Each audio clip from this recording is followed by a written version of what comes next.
Thank you and welcome to the show today. The topic this morning is a profile on Dr. James Hefner, the president of Tennessee State University, and we have with us to give us that profile Dr. Hefner himself. And Dr. Hefner, let me thank you for coming by and being with us on this final time. As a matter of fact, I think we've decided to call this Summing Up. The administration of Dr. James Hefner, president of Tennessee State University. And of course, we know of your retirement from Tennessee State University, and we know that you're going to go on and do many, many other things. But Dr. Hefner, what we'd like to try to do today is to give you an opportunity to look back on your whole career, to sort of give us a profile on some of the things that were important in terms of your background, your education, and eventually leading you to Tennessee State University, so that our young people, and not only our young people, but our elderly folks as well, yes, might be encouraged by your career. Let's talk about it from that perspective. Well, I think it started with Dr. Juanita Tate, who taught me economics at North Carolina A&T State University. Dr. Tate knew that I wanted to be a journalist, knew that I wanted to go into business. So those are two ideas that I had as an undergraduate student. But she had never produced an African-American PhD in economics. And she had been teaching for 30 years. And so Dr. Tate decided that I was the person that she was going to train to be an economist and to teach at the collegiate level. So for 3 years, my sophomore, my junior, and my senior years, I had to go to her house from 4 to 5 every day. She lived right off campus.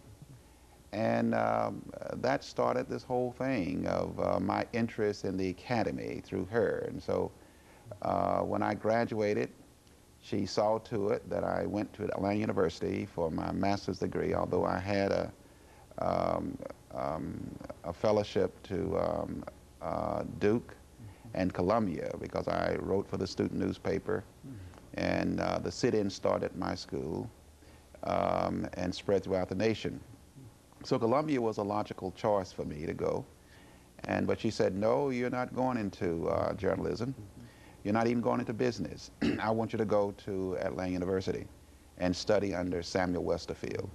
And Samuel Westerfield was a young man who received his doctorate in economics from Harvard University, a black man.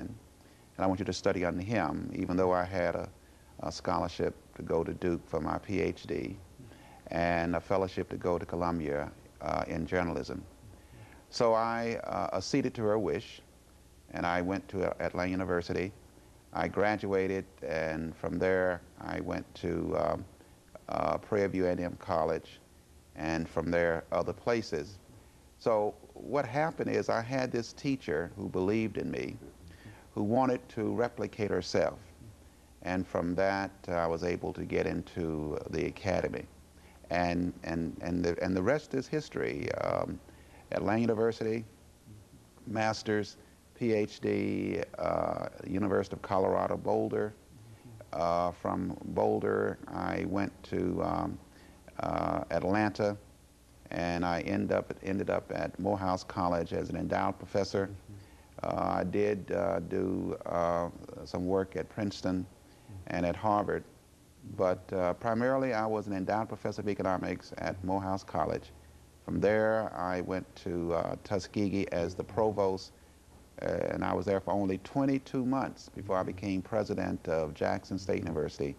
And I was there for 7 years, and this is my 13th, going into my 14th year as president of Tennessee State University. You know, Dr. Hefner, when you look at, and we've got about a minute before our commercial break, and I'll just raise this question so that you might be able to deal with it during our second segment.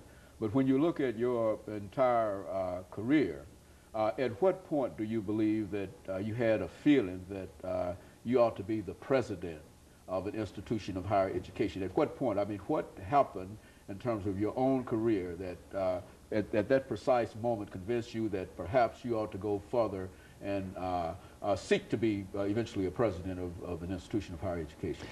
I think that what happened is that three people had confidence in me. The president of Morehouse College, you had Stephen Wright, who was president of Fisk, and then Hampton, and you had Vivian Henderson, who was the president of Clark College. And these were my mentors, and these were individuals who felt very good about me. But of course, I was not interested in being a college president because I had a $500,000 endowed chair at Morehouse College. And let us interrupt here, Dr. Hefner, after which we'll come back and give you an opportunity to complete that. And we'll be back with our audience following this very, very short commercial break.